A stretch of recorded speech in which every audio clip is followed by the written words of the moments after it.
Hey, how's it going? Very good, very good. How are you doing? Going well, going well. How's your kid doing? Nice and Ah, man, improved? it's like you know, it's like the virus is very is they have a flu, but it seems to me the flu they have to go around all the member of the family. So, but so far the struggling is good. Anyhow, Excellent. yeah, So it's fill me in on your progress of the electric propulsion device. all right. Let's go see this where we are now and. So it's really good to go to see the progress so we can if I skew a little bit you say come back, it's like a type of you put me in a track, that's all about. So I'll go share the screen with you. All right, Yeah. I'll go share the screen with you and can you give me permission to show the screen? Oh yeah, of course. Yeah. Here you go. You should now have access. All right, let me try. So here we are.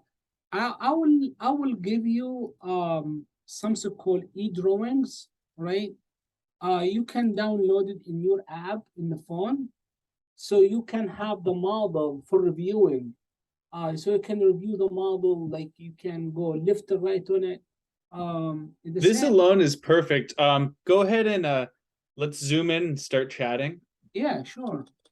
Okay, so look into my notes for the low voltage capacitors. These, right? Yes. So look into my Yeah, notes for it's those. three pieces. Yes, I know Yeah. this. So and the in the middle, there will be space. So have some type of opening compartment so I can add powder into it after it's already printed. Same thing with the high voltage capacitors.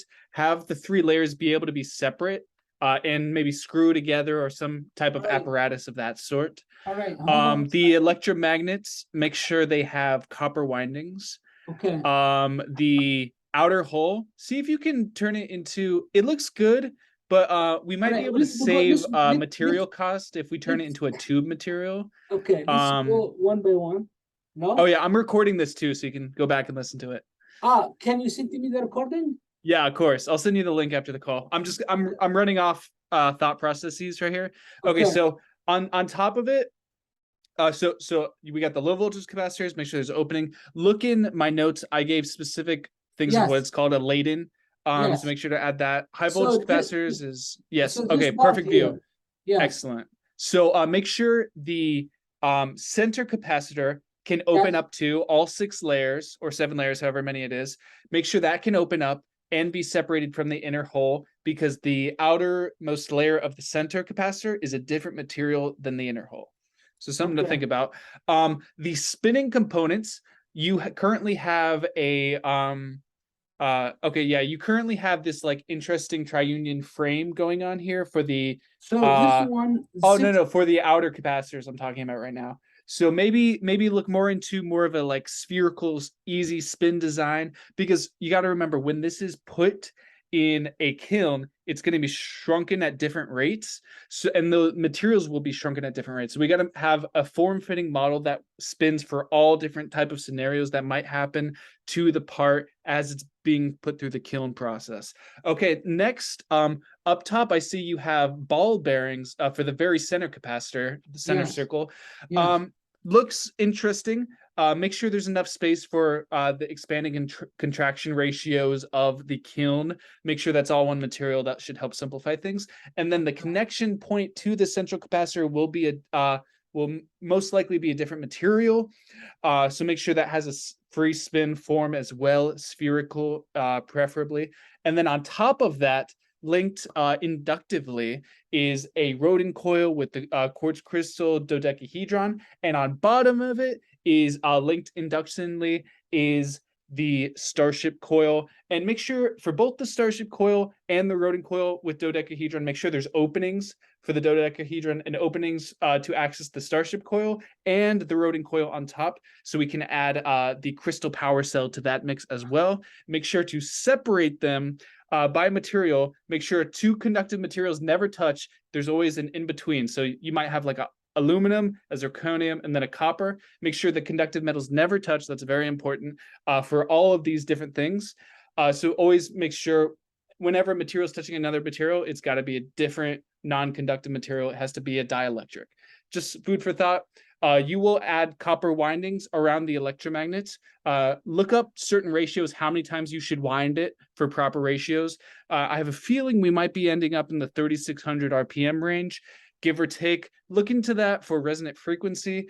And the full outer shell also has an opening attachment point. So like think about every layer, every attachment point, make sure there's openings so we can access them after it's done printed, because everything's 3D printed except the powder composite that will be the cell that will go in between the conductive material. So that's something to think about. So make sure on everything that spins, we have the inner hull that spins with the central capacitor, we have the high voltage spins, outer capacitors, and we have the entire hull spinning.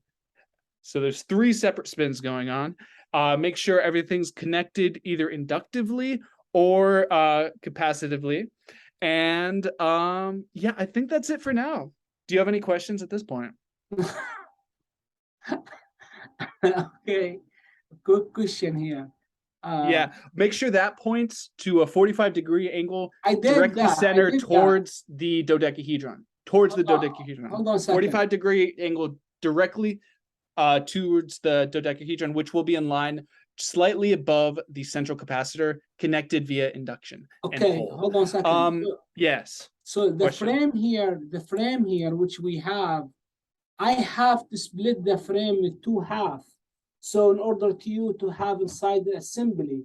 So do you want to like adhesive after? No, everything should be mechanically connected. So like some type of screw mechanism, some type of okay, that's what I'm saying. Small into big. So this one I have to figure out some way to get this frame outside. All right.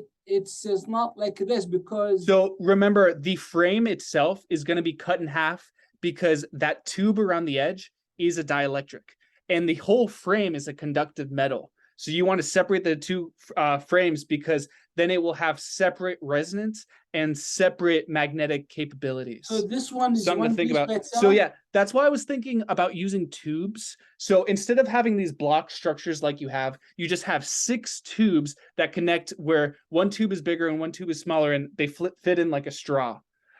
So or like a pen cap, how they fit in like this, like one slightly more skew, and then it goes boom.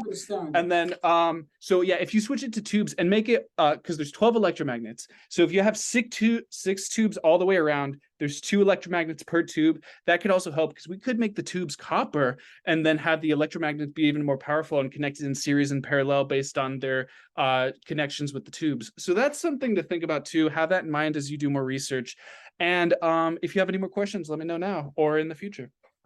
All right, I will try to just list what I have, right? But definitely one of the thing here. So, and food for thought.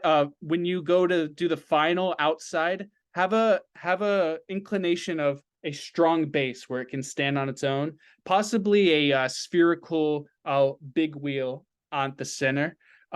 Just food for thought to think about. Maybe it can have its own spinning motion. That could be interesting. So yeah, these triunion frames, maybe look into something else, something, yeah, just think about that. Think about easy spin and think about the expanding and contraction that's going to happen in the kiln, and make sure to adjust for that. Yeah, any more questions? No, just quick question here. So this pieces here, it's 6 layers. This piece is break it 6 layers. At least it's 6 or 7, and there needs to be space for the powder. Same thing with the outer capacitors. Those are 3 layers, but the second layer needs to have extra space, and it's in a honeycomb structure. That's very important. A honeycomb structure with open edges. So the 2 conductive materials never touch each other, but if you were to look through it, you could see through the other material because that's where the powder goes in, and so the powder touches both. Okay. But yeah, the honeycomb structure which you're talking about, this one you can do it while you print it. You can set up to do honeycomb. Yes. So it doesn't have to be That's only uniformly. for support materials. So if you set it to print that way, I think you have to maybe do 2 layers, or I have you'll a figure it lot. out. Just pretend No you're printing it problem, no yourself, problem. and you'll All figure it right. out.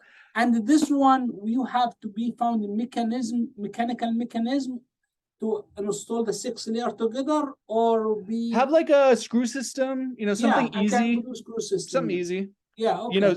Yeah. All right. Something straightforward. Make sure to have spark gaps at all of the high voltage capacitors and center capacitor. If you don't know what a spark gap is, just Google it. It's really easy.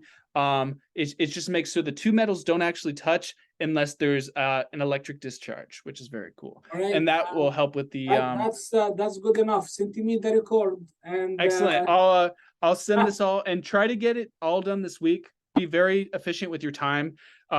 And I gave you an extra hour too, so believe go me, for it. I You got it. I believe in you. I put more time than you think. I believe in you. Yeah, Remember, like there's a big bonus upon successful completion.